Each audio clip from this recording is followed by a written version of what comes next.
All right, we have for demonstrator Gene. Hello. You're up. A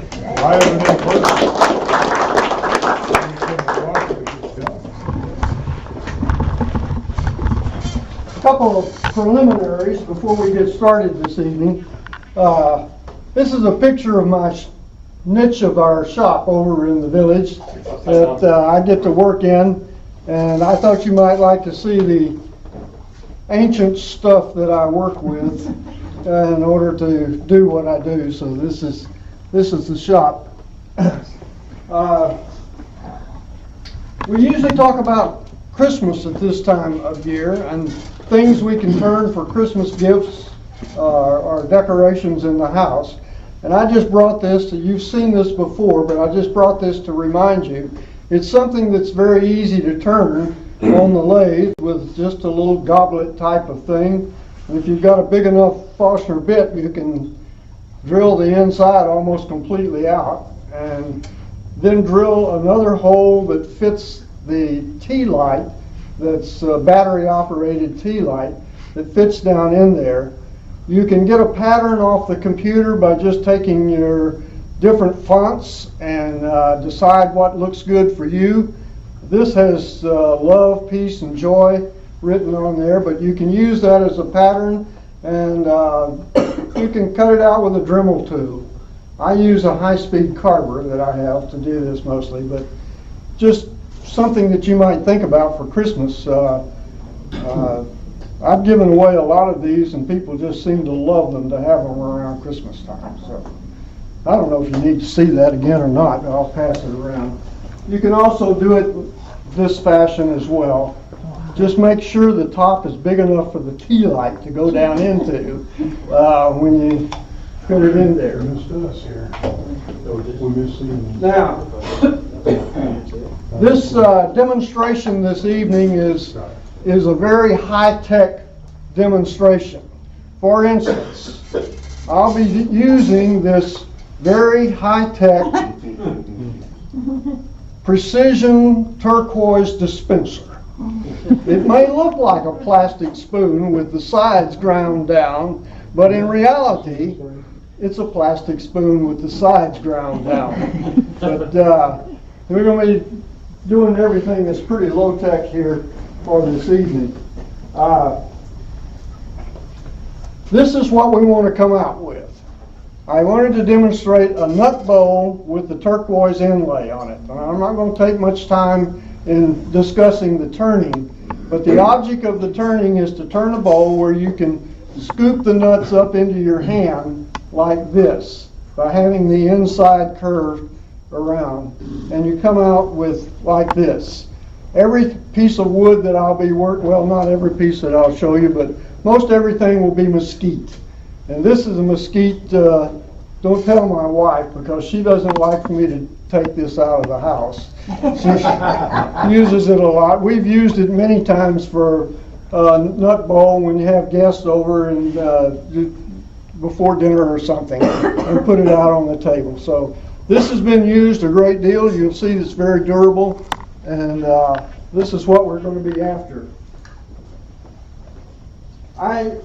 As I said, use mesquite. I love mesquite, and generally start out with getting the bowl blank out of the log, and comes out of the side of the log. Of course, everybody knows that. And doing this, there's two ways. I either drill a hole, a 1 1/8 inch hole in the top, in which my drive spur will go into, and will be very steady when I put it on the lathe that way. Or I use a worm screw within the chuck, which is, and I like to use that often too. When you put that on there, that lets you finish the bottom before you even turn it around to do that, if you use a worm screw in there. And you can wind up with the bottom something like that, in which you can then put it in the chuck and use the expansion mode to do the rest of the bowl. So this is the way I start out on this. I generally use a easy wood 2 roughing gouge to do the back side of the bowl to get all the bark and all that stuff off the blank that I'm working on. And when you use that tool, by the way, you're going to come out with some real fuzzies on here. It'll be quite rough. But I usually then take the 1/2 inch gouge and go down, and it just cuts that real smoothly and takes all those fuzzies out, and you shape back of the bowl using this gouge. I then use a 3/8 inch. Yeah, I have 2 3/8 inch gouges. It's hard for you to tell here, but one I sharpen more to a point than I do the other one. This one's a little more rounded than the point, but I use both of them from different things. This one is good for detailing some things that you might do. This bowl I have started, and what I'd like for you to see is that you need to round this over so that you get the proper shape of the bowl. Let's see how much I can throw on you, Robert. Okay. Careful. Incidentally, I use a full face wheel when I'm turning.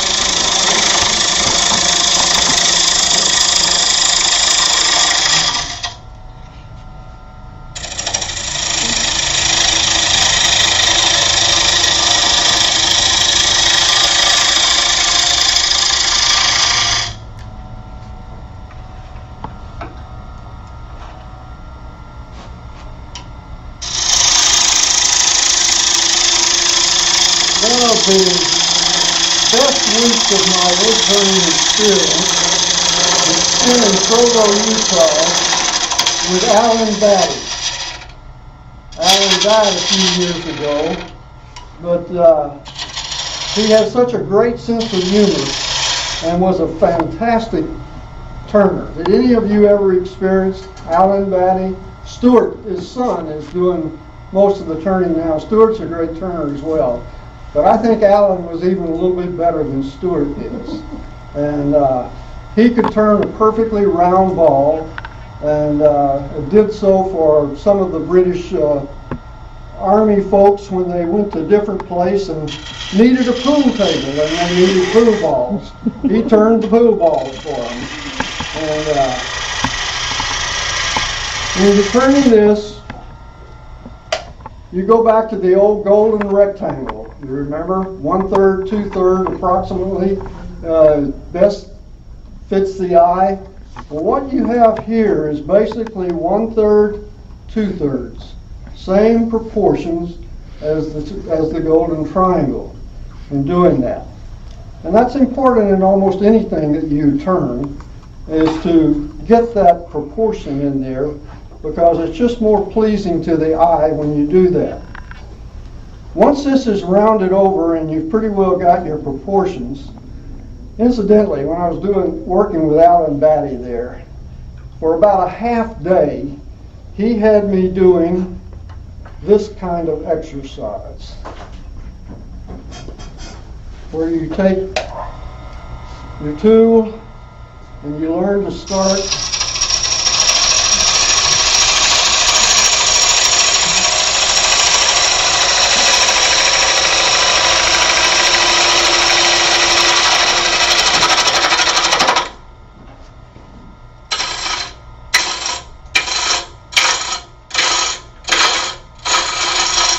Alan's probably rolling over in his grave since I never did quite get this down right.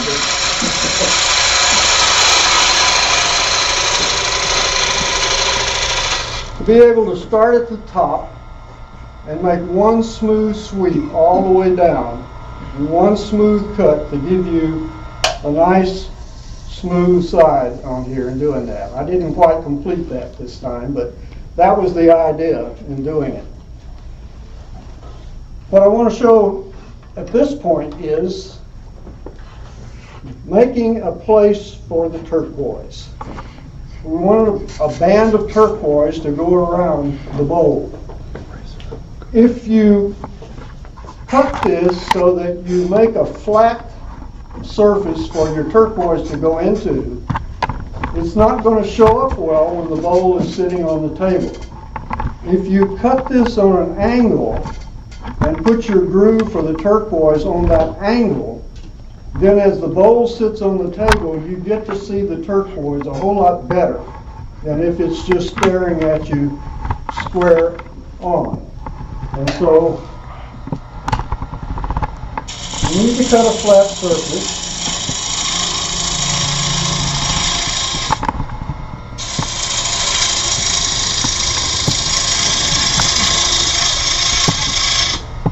On which you can make the groove for the turquoise.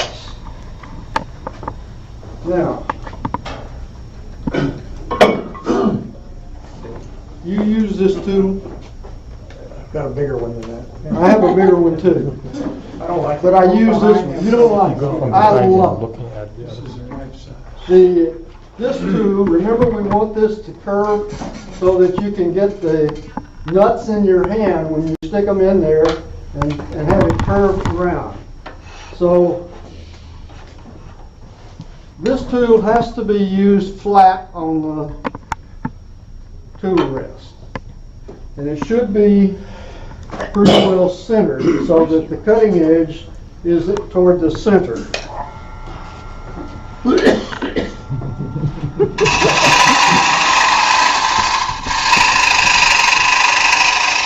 I'm going to get you, Robert. I know you do.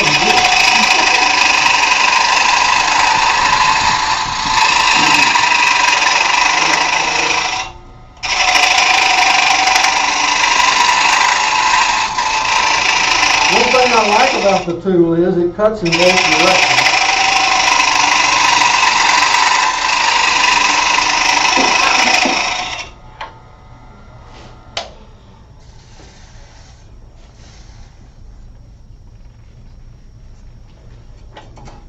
I'm filling up your shoes too, aren't I? It's okay, I'm fascinated.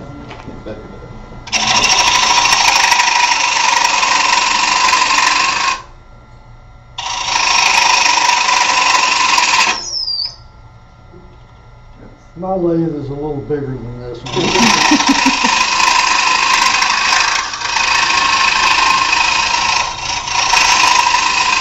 Incidentally, that lathe that was in the picture there of the shop where I work was brought to the AAW Symposium by Craft Supplies in 1964 when the symposium was held in Fort Collins, Colorado.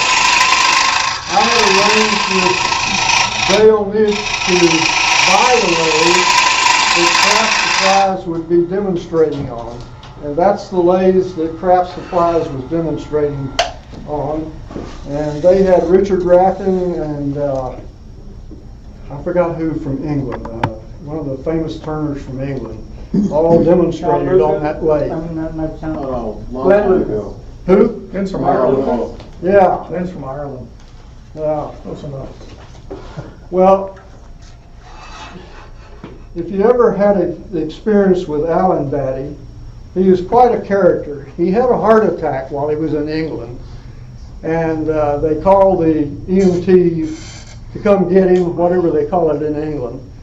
And so they had him in there, and they were taking him to the hospital. He looked out the window and realized they were on the sidewalk.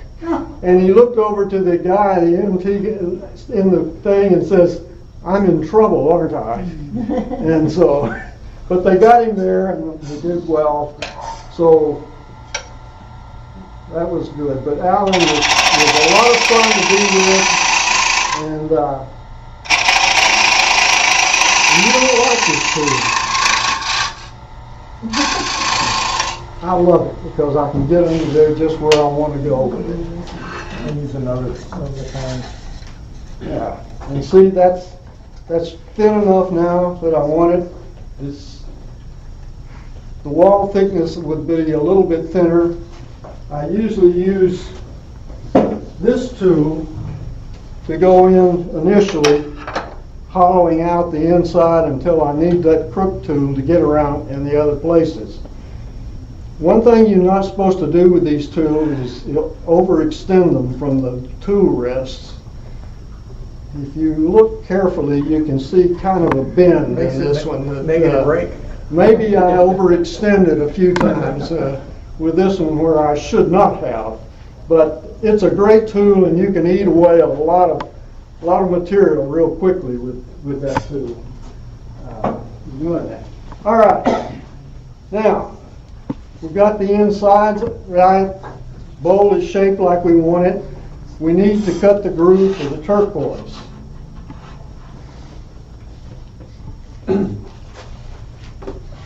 I have made a little board that I've marked off in 1/8-inch increments along here. And it's easy to match up slimline. And I usually mark about 1/4 of an inch on a bowl this size. Depending on the size of your bowl, depends on the width of your turquoise inlay that you're going to put in there. We're going to talk about the turquoise inlay a little more. I would mark around these.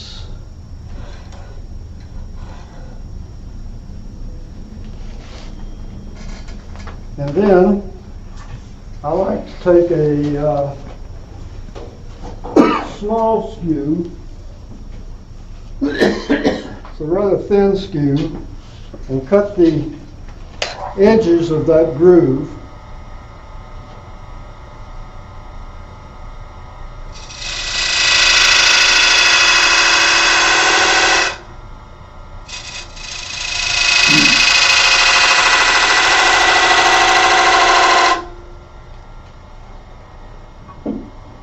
And then just use a parting tool to cut the groove.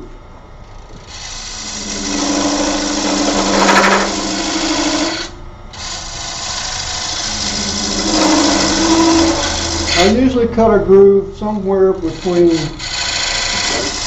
1/32 or 1/16 and 3/32 of an inch deep.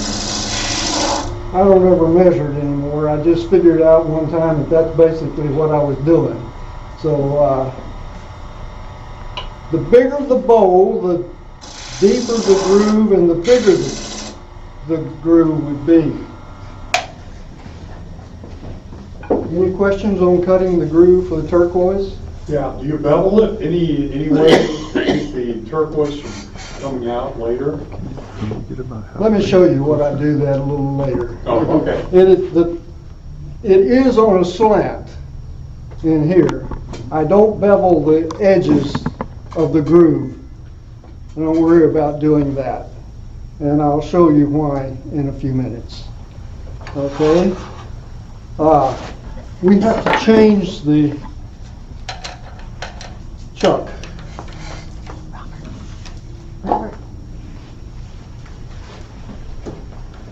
Where's the... The wrench is on the shelf below.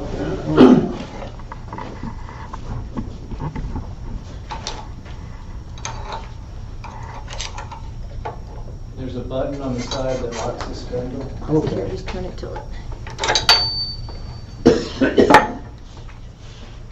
You need this? Do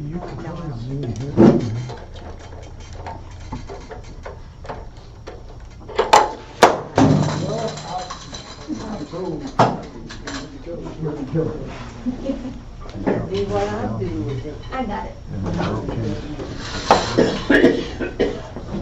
You start that around so you can just see what it looks like. Well, he's changing the groove there.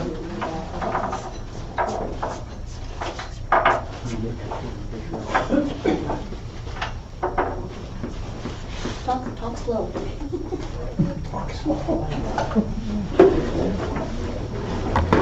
I need to show you another high-tech instrument.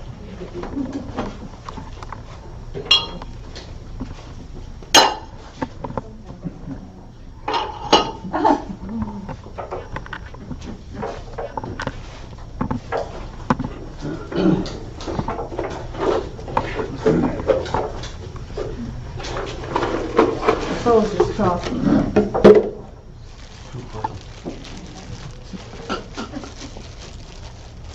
You can buy crushed turquoise from Craft Supplies.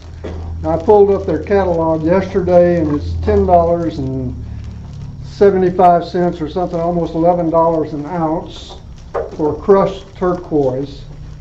Then there's a little note down at the bottom that says stabilized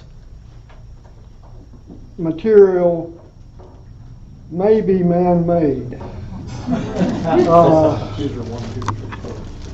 The turquoise that I have, I bought from the mines.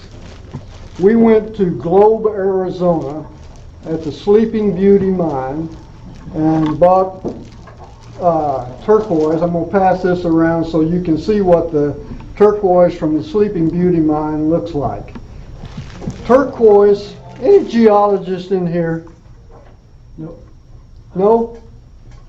Thank goodness. I took it in college.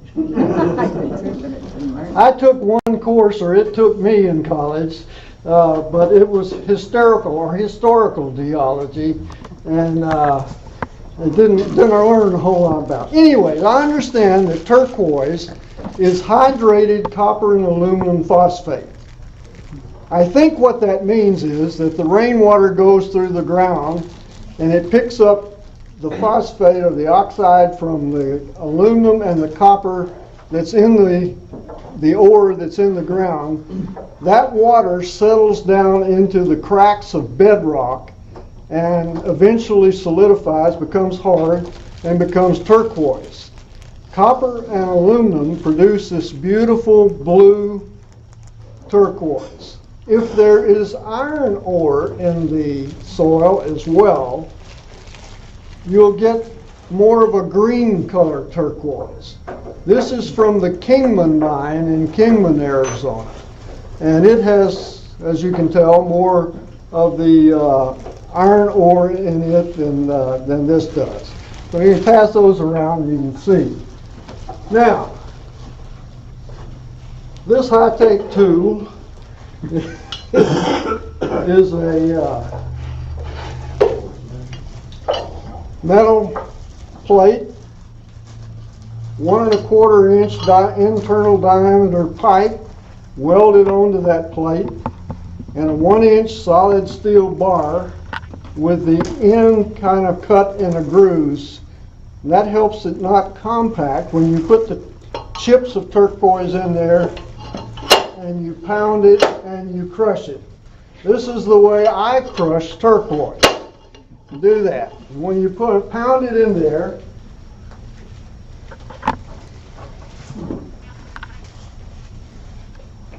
then you have to run it through 3 sifters at least to get different sizes. This is the larger one, the medium one, the small one, and then the dust goes into the bottom here, and this. Then when you go to dust, it has some little chips in it, and if you really would like to get rid of them, you get the 4th thing and you run that dust through there and get those little chips out of it so that you have mostly just pure dust and you use it.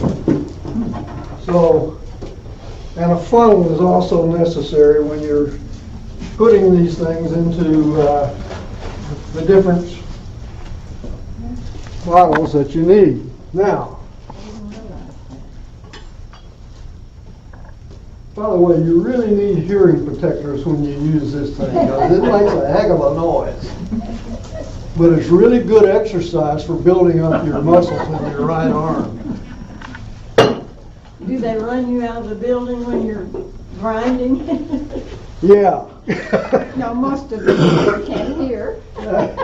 That's right. You know, that's one good thing. You notice I have hearing aids in both ears. That's why. And yeah, that's one of the reasons why. But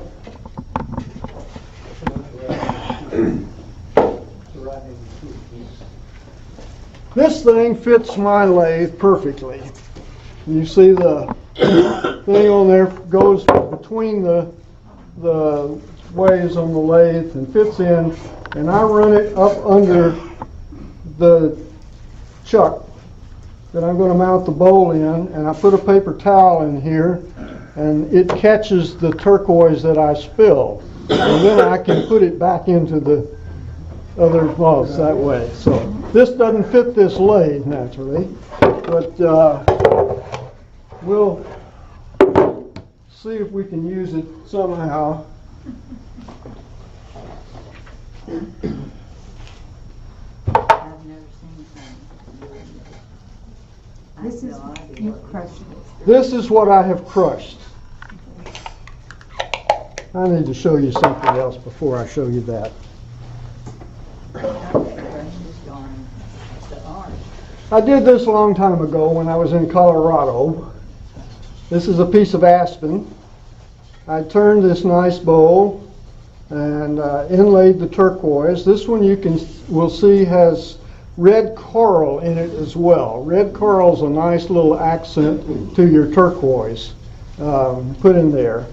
And I had sanded it down, cut the lines, gave it to my wife. She had carved the holes in the top, and then we dropped it on the floor and broke it. But this, I'll pass it around. I took it to the bandsaw and cut out the crack, and you can see the depth of the groove in here and how it's in this one. This one is one of my first ones, and you can see it's not angled as much as I do them nowadays.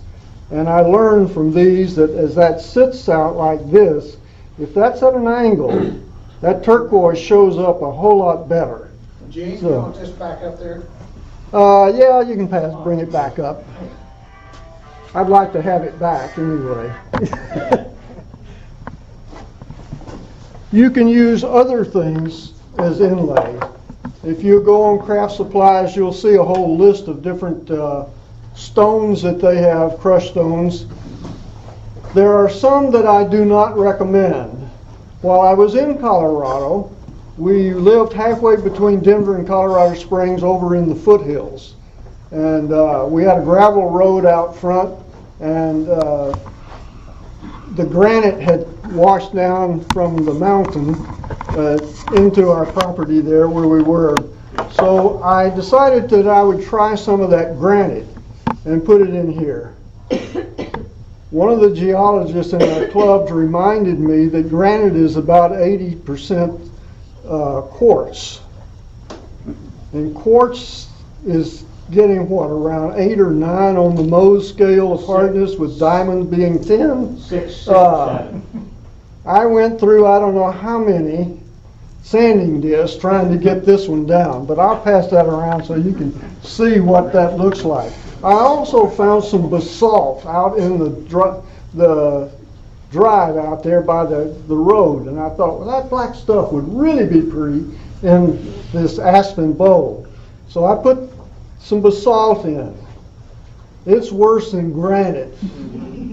Trying to grind it down. I ground this, it's hard to find, but there's a crack in here because it got so hot with my sanding this thing down that it actually cracked. It's really quite attractive, but I don't recommend using it. Yes? Have you tried any abalone shell? Oh, yes. I didn't bring any with me, but I have a couple of bottles of abalone shell and red coral.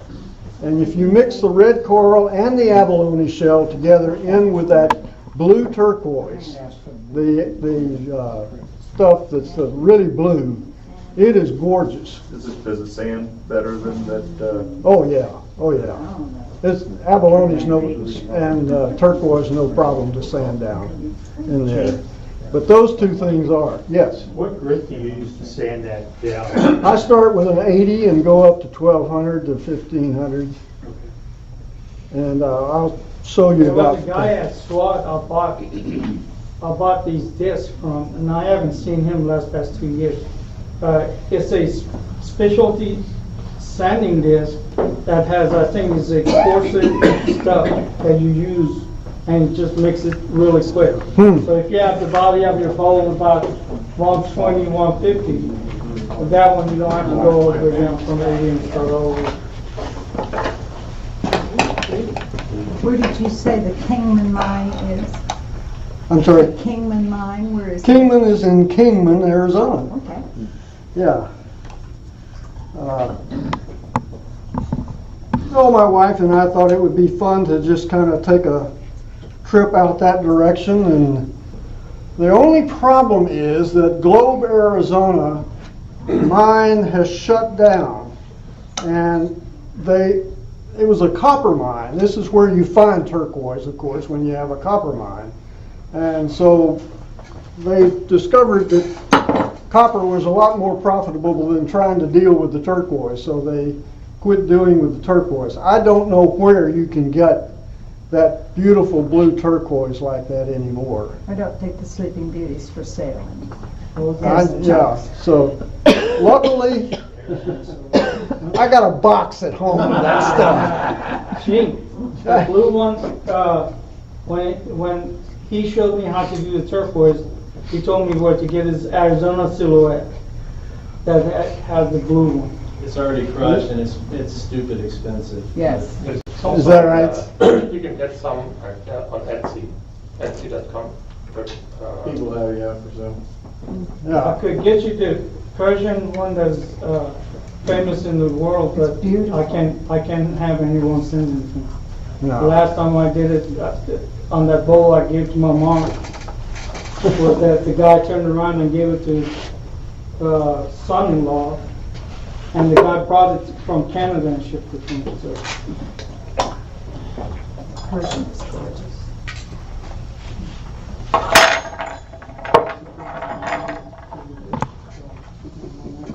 Now, I have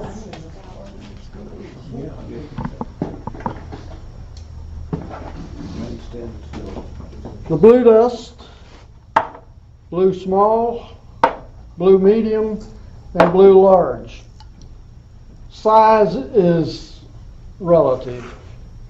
So whatever if you're crushing it and whatever you want to call large and small and stuff, that's up to you in doing that. But and I've not used any of the large in the demonstration bowls that I'm showing you this evening. I've just used the medium, the small, and the dust, and most of them is just the small and the dust in doing this.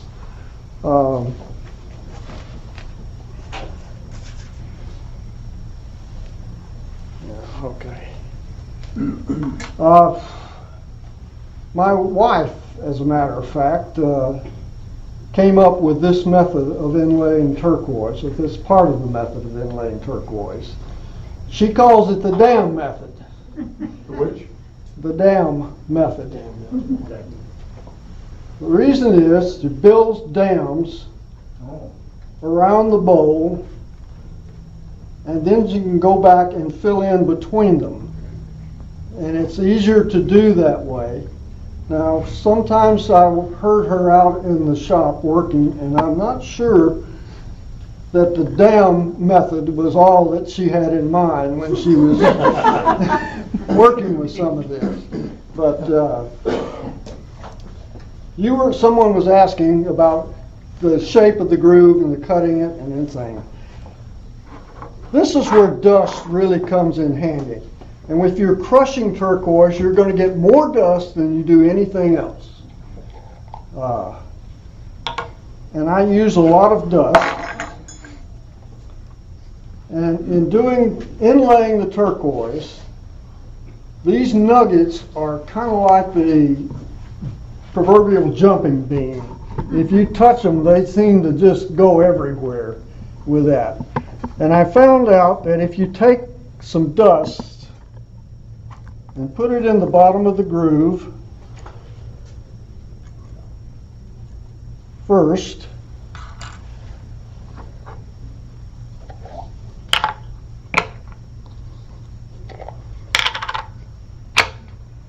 incidentally, some good instruments that you can use in your turquoise inlay and digging wormholes out can come from your dentist.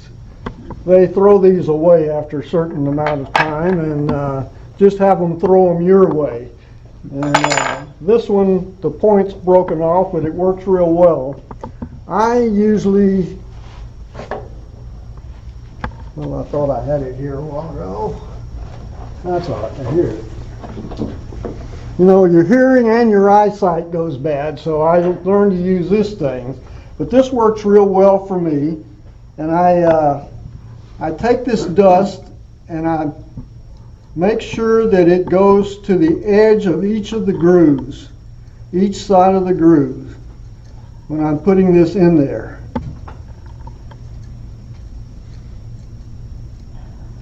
Because I want that edge to be nice and sharp when I sand it down.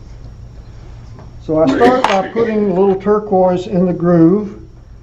Then I'll put the largest of the turquoise. You see the high-tech dispenser?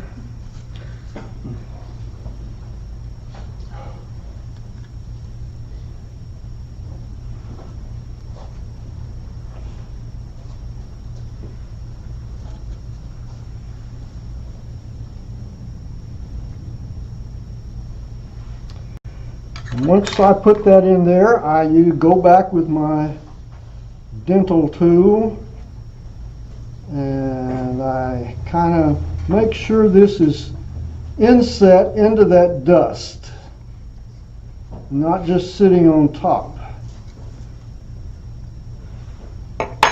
Now I've put in the dust and the medium. I'm going to the small chips which fill in around the larger ones.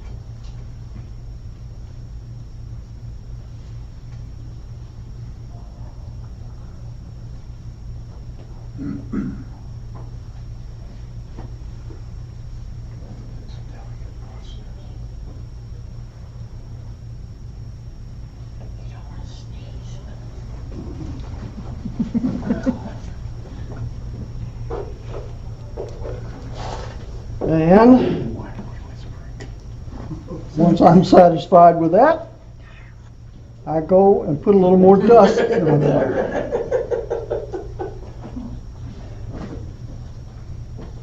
That's the smaller size he's looking at. Oh, you're using dust again?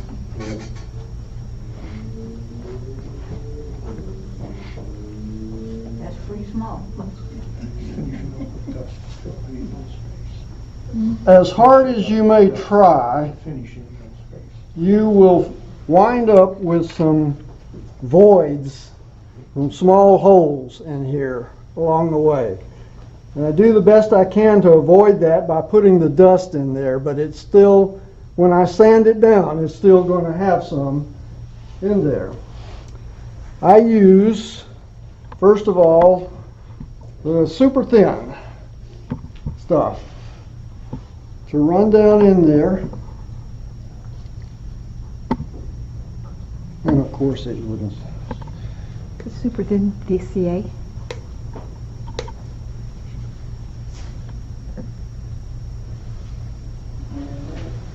You want to make sure that it goes all the way down to the bottom of the groove.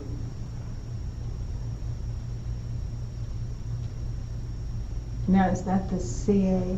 This is CA.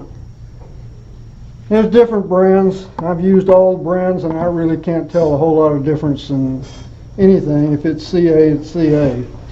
Where do you get those tips? Once you put that on there, you'll notice that the thin stuff will wash some of that dust down in there, and you already see some little holes in there. So I go back with the dust again before that sets up, and particularly around the edges.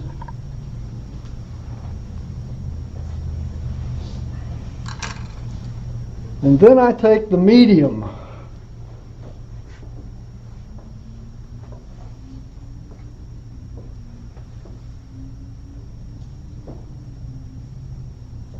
Bought this at SWAT. I've not used this brand before, but I put it in the other day and it seems to work pretty well. Where do you get that bent tip like that, that little skinny tip? You know what? When I bought this, they actually came in a box like this. It has different caps and it has the tips in it as well. Did you see this at SWAT this year?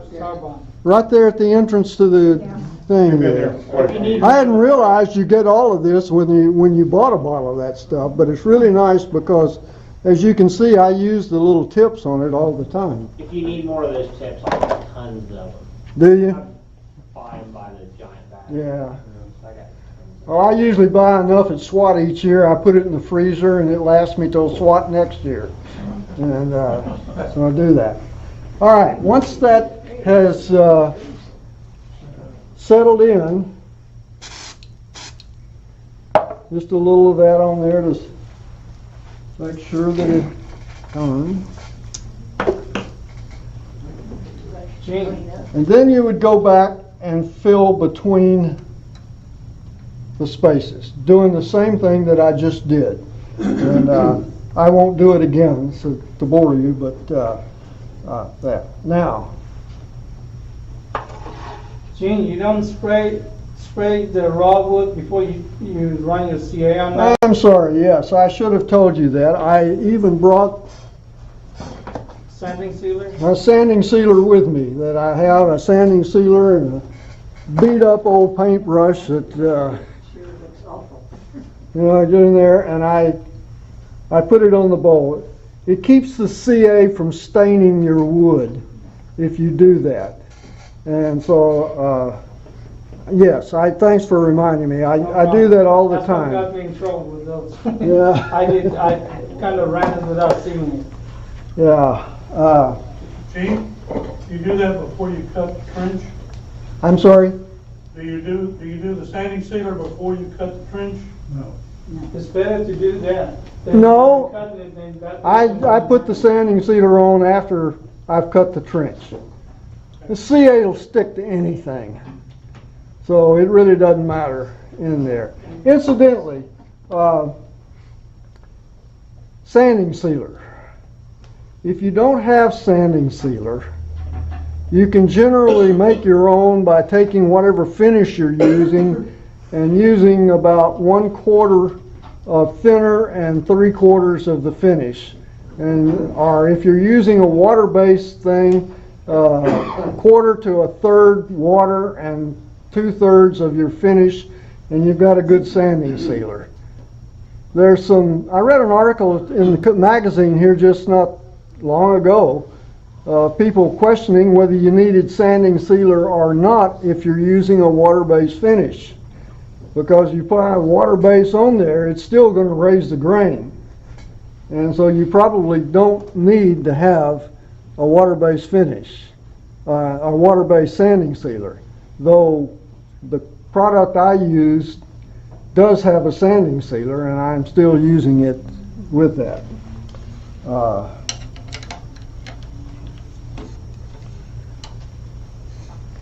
I wanted to take this. This had a hole in it here.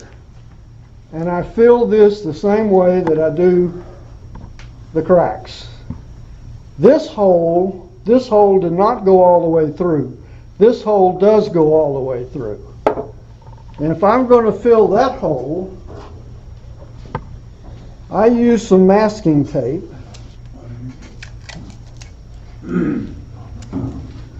My wife used to do picture framing, and this is leftover tape from it actually sticks better than masking tape. In some cases that's good, some cases it's not. But I put that in the bottom.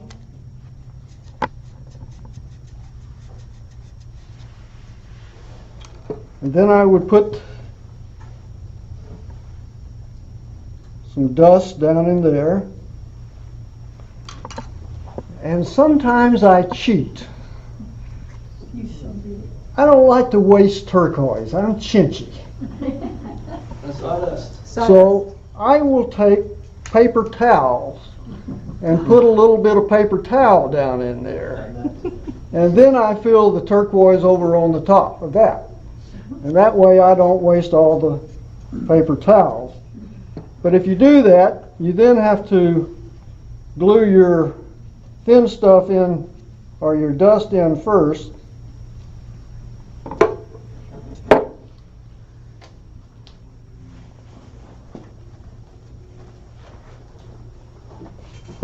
I'm going to get it in a minute. And It doesn't take a whole lot, you know, you just get a little bit of paper towel. And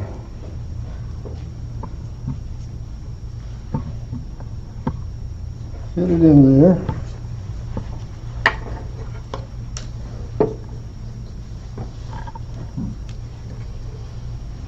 You ever try to put fine sand in there? No, I've never tried doing that. I don't see why you couldn't. Cheaper.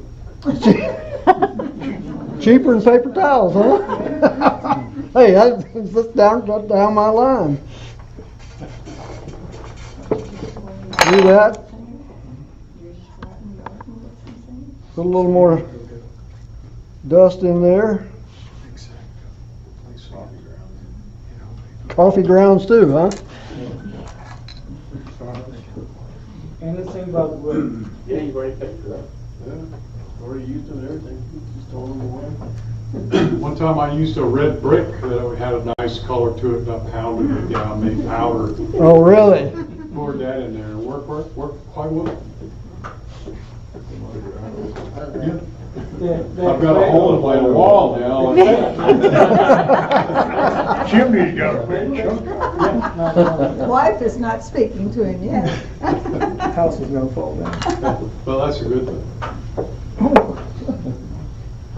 The only problem with this is that when you pull that tape off, a lot of the glue on the tape sticks to the turquoise, and you have to sand that tape glue off as well. Well, you gotta figure something out to avoid that.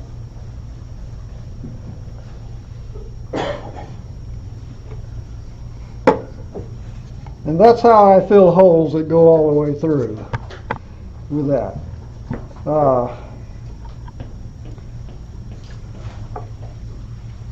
Is that an instant dry?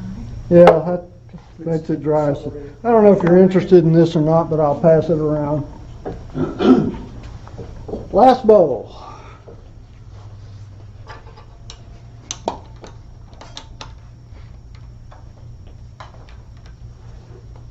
Whoever made this backward chuck anyway? Not me. Kiwis. That's a Nova. It's a Nova. Down under, right? It has to be backwards.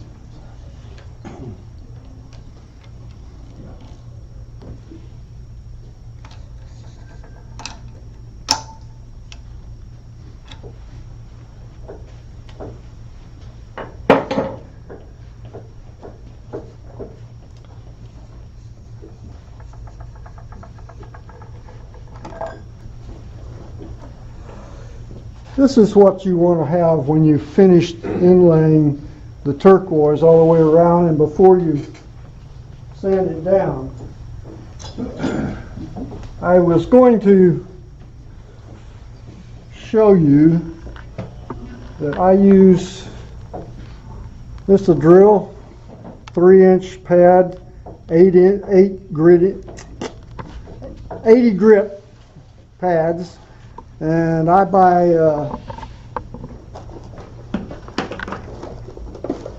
the pads from Klingspor and get a box at a time of these things. And I bought some 80 and I bought some 120, and I hardly ever use the 120 except for when I go back and fill those voids with the dust. I'd use the 120 instead of the 80 grit because you don't need the 80 grit to just sand that dust off there. But I use this. The thing is heavy. It's not very ergonomic. I really like the angle grinders. And I told Robert one day not to buy one because I'd been through 3 of them, and though I blow them out every time I use them, I blow them out with 125 psi air, and I still went through 3 of those things. But this thing has lasted forever, and I do the same thing. I blow it out. But I use this to sand down the rest disc, just going, not spinning, just doing a little at a time until I go all the way around the bowl. Once I've gone all the way around the bowl, grinding it down to the level of the wood, I then turn on the lathe and hold this up against it, and it gives me a nice smooth finish on there with that. Still So- using the 80 grit. Pardon? Still the 80 grit. Yeah, that's 80 grit on there. Now, once you've ground it down with the 80 grit, depending on how much you think of your piece that you're working on, I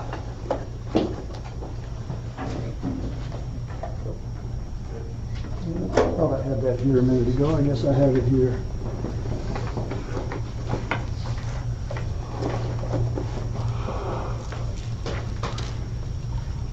I go through 100, 180, 220, 320, 380, and 400 grit sandpapers. And using small pieces like this to sand it down to a smooth edge. Once I get it smoothed down like that,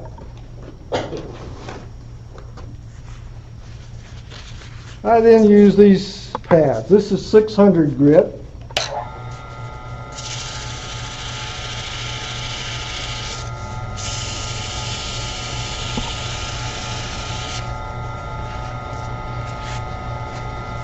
.800 grit. See it begin to shine. 1200 grit.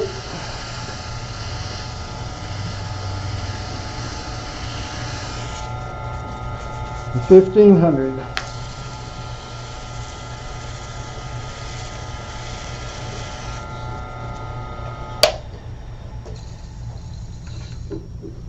And you got a pretty nice shiny finish.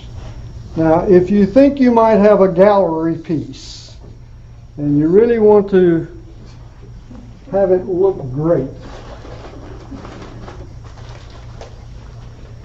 you might want to take a little Yellowstone pumice, a piece of leather.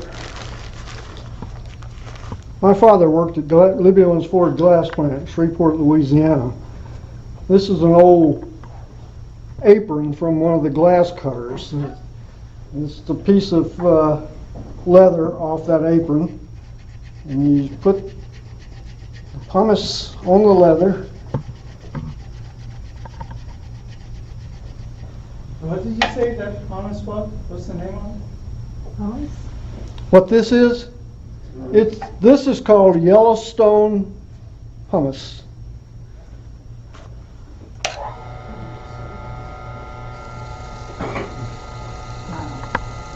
You see that shining now?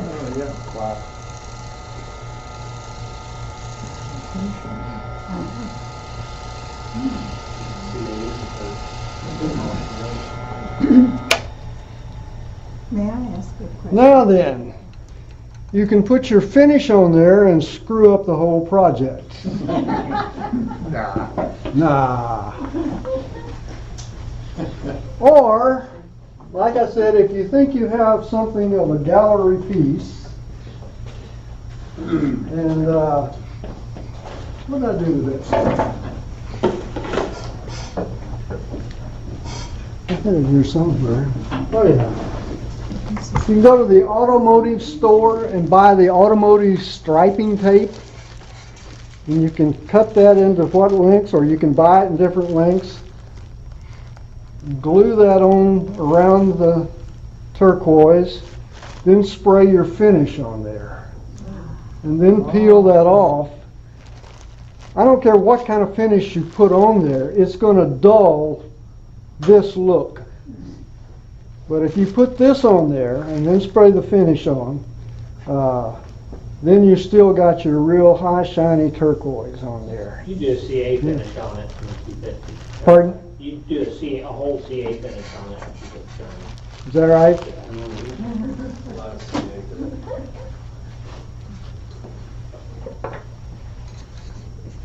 Now, It's gorgeous. What is that wood? Doing that demo next pardon? That wood, what is it? That's mesquite. Finish it. You can send that around and see what it looks like. Now, we were talking about finishes a little while ago. I just took this off the shelf out there to show you. This is what I use. This is General Finishes High Performance Water-Based Top Coat. And I usually use 3 coats of this on a bowl that I'm using. How about if I put it right there? Can the camera get it? Yep. Pull it in. And you have to sand between each coat, of course, which takes a little extra. But I sand between each coat, put 3 coats on. When I do the final coat, I then take 4-0 steel wool and go across the finish and put a very light coat of clear wax. And that brings out the grain of the wood. It lets you see the wood instead of the finish. And that's what I like to see with my bowls. And that's the way I inlay turquoise. Very good.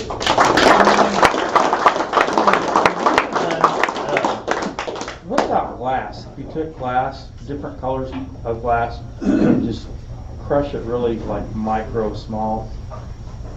I have no idea. I've never tried it, and I know glass is pretty hard.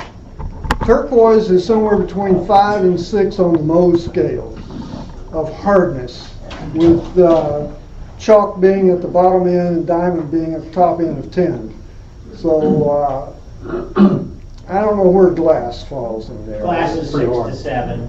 Is it? Yeah, glass granite 6 to 7, corundum's 9, emerald's 8.